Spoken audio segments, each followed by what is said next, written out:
नमस्कार दोस्तों, जैसा कि आप सब जानते हैं, आज कार्तिक मास का पहला दिन है और हम सुनेंगे कार्तिक मास महात्म्य कथा अध्याय 1, जो इस प्रकार से है।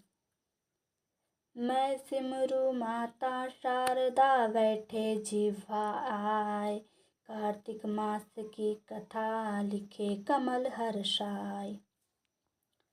नैमिषारण्यम तीर्थ में श्री सूत जी ने 88,000 सनकादि ऋषियों से कहा, अब मैं आपको कार्तिक मास की कथा विस्तार पूर्वक सुनाता हूँ, जिसका श्रवण करने से मनुष्य के सभी पाप नष्ट हो जाते हैं और अंत समय में वैकुंठ धाम की प्राप्ति होती है।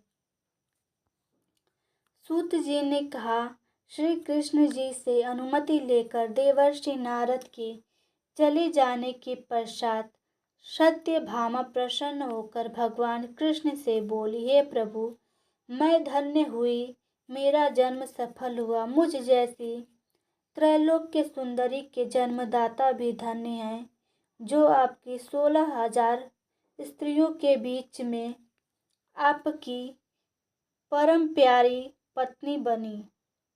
मैंने आपके साथ नारद जी को वह कल्प वृक्ष आदि पुरुष विधि पूर्वक दान में दिया, परंतु वही कल्प वृक्ष मेरे घर लहलाया करता है। यह बात मृत्यु लोक में किसी स्त्री को ज्ञात नहीं है। हे त्रिलोकीनाथ, मैं आपसे कुछ पूछने की इच्छुक हूँ।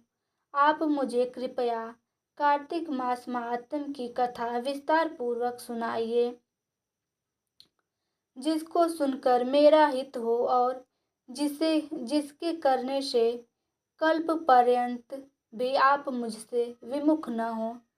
सूत जी आगे बोले, सत्यभामा के ऐसे वचन सुनकर श्री कृष्ण ने हंसते हुए सत्यभामा का हाथ पकड़ा और अपने सेवकों को वहीं रुकने के लिए कहकर विलास युक्त अपनी पत्नी को कल्प वृक्ष के नीचे ले गए। फिर हंसकर बोले, हे प्रिय, 16,000 रानियों में से तुम मुझे प्राणों के समान प्यारी हो। तुम्हारे लिए मैंने इंद्र एवं देवताओं से विरोध किया था। हे कांते, जो बात तुमने मुझसे पूछी है उसे सुनो।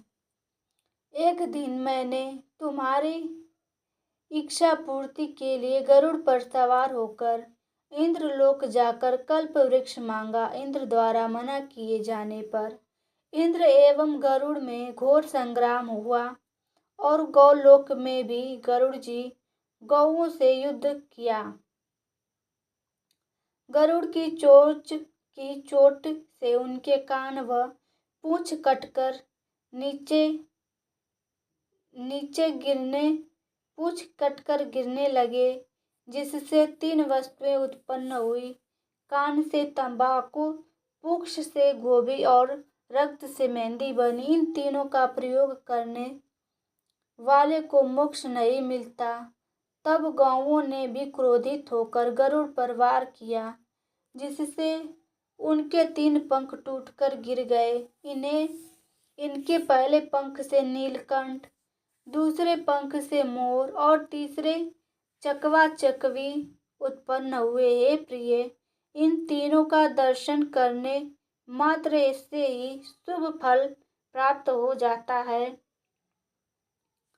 यह सुनकर सत्यभामा ने कहा, हे प्रभु, कृपया मुझे मेरे पूर्व जन्मों के विषय में बताइए कि मैंने पूर्व जन्म में कौन कौन से दान, व्रत, जप नहीं किए हैं।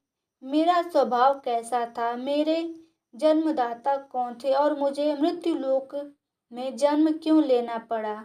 मैंने ऐसा कौन सा पुण्य कर्म किया था जिससे मैं आपकी अर्धांगिनी हुई। श्री कृष्ण ने कहा, हे प्रिय, अब मैं तुम्हारे द्वारा पूर्व जन्म में किए गए पुण्य कर्मों को विस्तार पूर्वक कहता हूँ, उसे सुनो। पूर्व समय में सतयुग के अंत में मायापुरी में अत्रि गोत्र में वेद वेतान वेदांत का ज्ञाता देव शर्मा नामक एक ब्राह्मण निवास करता था। वह प्रतिदिन अतिथियों की सेवा, हवन और सूर्य भगवान का पूजन किया करता था। वह सूर्य के समान तेजस्वी था। वृद्धावस्था में उसे गुणवती नामक कन्या की प्राप्ति हुई। उस पुत्रहीन ब्राह्मण ने अपनी कन्या का विवाह अपने ही चंद्र नामक शिष्य के साथ कर दिया। वह चंद्र को अपने पुत्र के समान मानता था और चंद्र भी उसे अपने पिता की भांति सम्मान देता था। एक दिन वे दोनों कुश व समिधा लेने के लिए जंगल में गए। जब वे हिमालय की तलहटी में भ्रमण कर रहे थे, तब उन्हें एक राक्षस आता हुआ दिखाई दिया। उस राक्षस को देखकर भय के कारण उनके अंग शिथिल हो गए और वे वहां से भागने में भी असमर्थ हो गए। तब उस काल के समान राक्षस ने उन दोनों को मार डाला। चूंकि वे धर्मात्मा थे, इसीलिए मेरे पार्षद उन्हें मेरे वैकुंठ धाम में मेरे पास ले आए। उन दोनों द्वारा आजीवन सूर्य भगवान की पूजा किए जाने के कारण मैं दोनों पर अति प्रसन्न हुआ। गणेश जी, शिव जी, सूर्य व देवी, इन सब की पूजा करने वाले मनुष्य को स्वर्ग की प्राप्ति होती है। मैं एक होता हुआ भी काल और कर्मों के भेद से 5 प्रकार का होता हूँ, जैसे एक देवदत्त, पिता, भ्राता आदि नामों से पुकारा जाता है। जब वे दोनों विमान पर आरूढ़ होकर सूर्य के समान तेजस्वी रूपवान चंदन की माला धारण किए हुए मेरे भवन में आए, तो वे दिव्य भोगों को भोगने लगे। कार्तिक मास महात्म कथा अध्याय 1 समाप्त।